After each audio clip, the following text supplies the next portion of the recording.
Hello there, ladies and gentlemen of YouTube. Heavy Hammer Bushcraft. Stopping in today because I want to talk about bushcraft and obviously, right? That's why we're here. The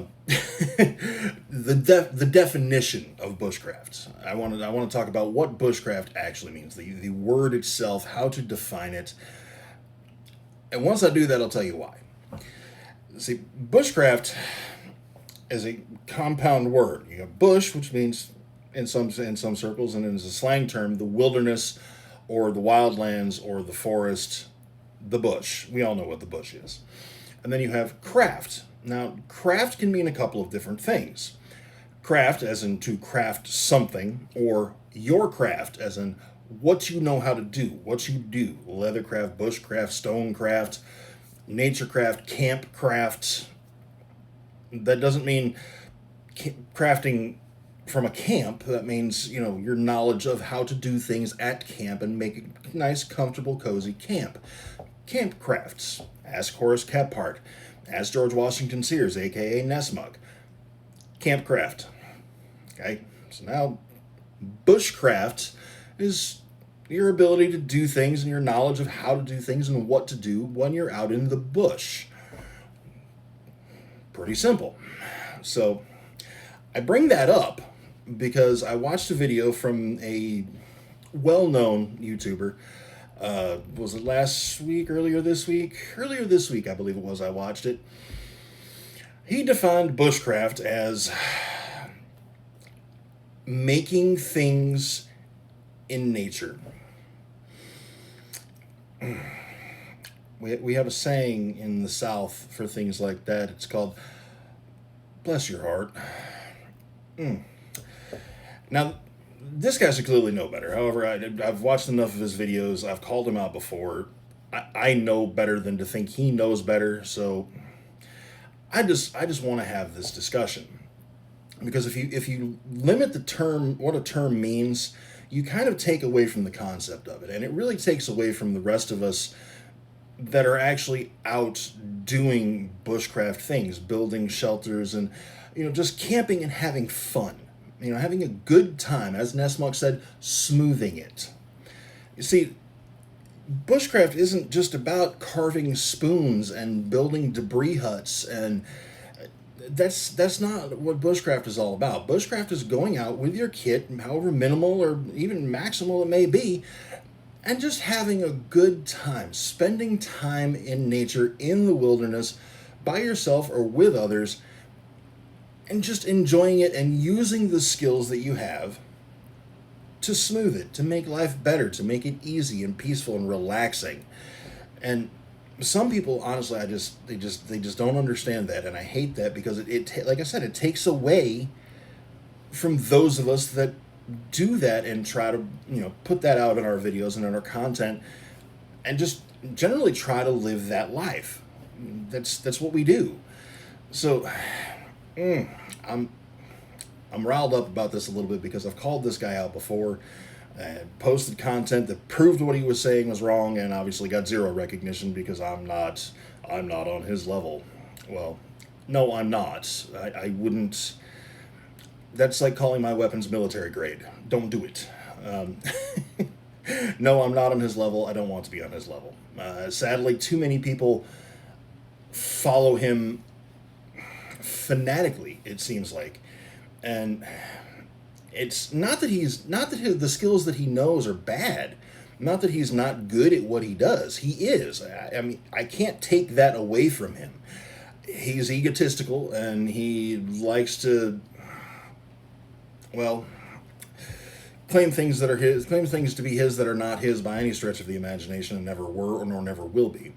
So, yeah, be careful who you're listening to and who you follow fanatically. The number of books somebody's published, or the school they teach at, it doesn't necessarily mean anything. I hate to say that, but it really doesn't. I would like to think that those things give a person credibility, and in some cases they do. This man's books, the things that he teaches in his books are valuable. You can learn from them. Just don't learn from his ego. This is bushcraft. This is going out and having fun. It's everything we do while we are out there to have fun.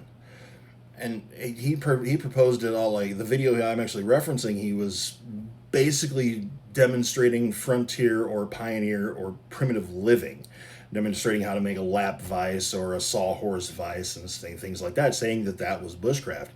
And while that is a part of, it can be a part of bushcraft, that's on a different timeline, because there's a certain progression of things, as I've always thought of it. People like to lump bushcraft and survival together, and you can to some extent, because your bushcraft skills will help you survive. Your survival skills will help you bushcraft.